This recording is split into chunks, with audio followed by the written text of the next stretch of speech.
You can see these things in hindsight, but when the Fed embarks on a rate cutting cycle, when they are about halfway through, silver starts to take off. And in the last 3 rate cutting cycles, silver was up over 300%. This is something that I started to address a little over a year ago. As we know, silver first sold off, corrected really hard at the beginning of the COVID pandemic. So in sort of March of 2020, went from about $16 to $20 and then rallied like crazy up until right into August where it hit $30. And then since say August of 2020, it's been in this range. I'm going to say anywhere from about say 22 to 28, $30. And then we broke through that last year in October. It rallied to about $35, had pulled back. We recently touched $35 again, just a matter of a few weeks back. And we've had a pullback again in recent weeks, again on the back of, I think, this tariff news. So when I started looking at why silver would be trading with sort of a cap or a ceiling on its price when you've got these structural deficits that have been ongoing for the last 4 years consistently. Supply is about 1 billion ounces a year. So about 850 million ounces of that, or 85%, comes from mining, and the other 15% roughly comes from recycling. But supply is about 1 billion ounces a year. And yet for the last 4 years, on average, demand has been about 1.2 billion ounces per year. So we're looking at a 20% deficit every year for the last 4 years. And yet, if you're looking at this market, you ask yourself, how could the silver price seem to be capped at, say, $30, $32 or so with ongoing structural deficits? Then I started looking at where are what we call secondary above ground silver supplies.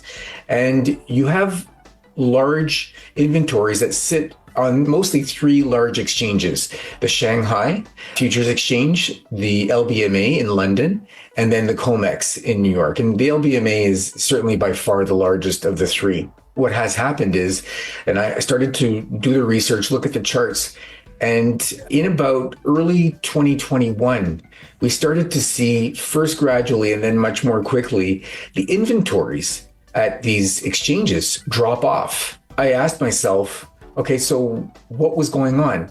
These are the kinds of things that you have to make assumptions about. But for me, the most logical explanation for that was that you had consumption and demand of silver continue to go up and stay up consistently high. So for me, the conclusion was that you had large industrial consumers mostly, and a lot of that driven by the demand from solar, requiring physical silver. So they would be able to go buy a long futures contract, meaning a contract where you expect the price to go up. And when that contract matured, they would go to the exchange and say, okay, my contract is now up. I would like to take delivery. Now, the Shanghai is built for that kind of mechanism, but the other 2, the LBMA and the COMEX, are not built for that. They were not meant for that. They were just meant for hedging and so on with futures contracts. Well, lo and behold, as I say, if you look back from about early 2021, inventories have come down, depending on which exchange, to the tune of 40 to 70%. I came to the conclusion that what that meant was you could have large consumption of silver being met by going to these exchanges, taking delivery of physical silver, because you had these stockpiles of silver, so they could draw down on already stockpiled silver without having to put pressure on bringing new additional supply to market from mining or from recycling. Well, after I expressed my conclusions about what was going on and why this may be limiting temporarily the upside on the silver price, there was a fantastic report by TD Securities almost 30 or 40 days later that said essentially the same thing. And they were saying that they had the conclusion I had, which was that this could go on for about maybe 12 or 18 months at the current pace. And after that, we really would dry up this secondary supply of silver. Basically, the large consumers would start to put a lot of upward pressure on the silver price. because they wouldn't be able to meet those demands from existing above ground supply anymore. The pushback I get from when have these discussions with colleagues and other people in the industry is they'll say there's lots of other silver that's held above ground, and it's true. Silver and gold, a lot of it is held by private investors. They have their own stockpiles and so on. And so they'll say, well, if we get to that point, a lot of this additional silver, which we can't quantify. We can quantify what's on the exchanges, but we don't know how much silver really is held. We can make estimates. It's maybe a few billion ounces is held privately.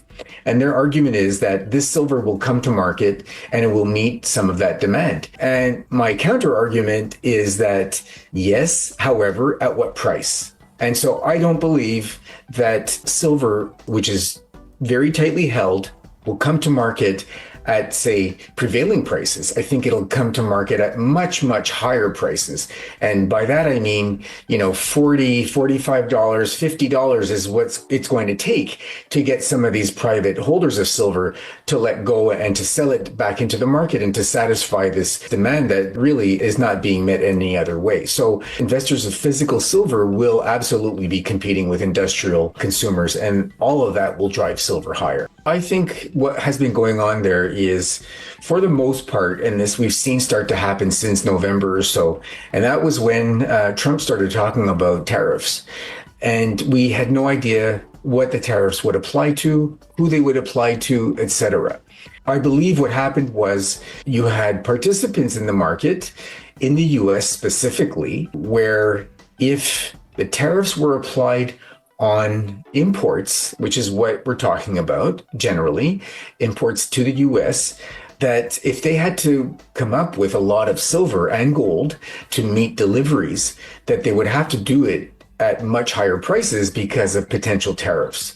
So I think that's the consensus, that really what has happened was we've seen these outsized flows of gold, of silver, come to New York mostly from London, some of it from China as well, to meet this potential demand in case tariffs got applied against silver. So, because that would have sunk plenty of institutions if they had to, from one day to the next, have to go out and buy silver and pay 25% more because of tariffs to meet a contract. Interestingly enough, especially in the case of gold, I believe that was a lot of the premium that got built in. So in other words, from let's say November until last week, both metals moved up considerably because the market thought this was a serious risk and it would take silver and gold at these higher prices to be able to meet that demand. Now, some of that risk has gone away. And we know from lists that were published from the White House, gold, silver, several other base metals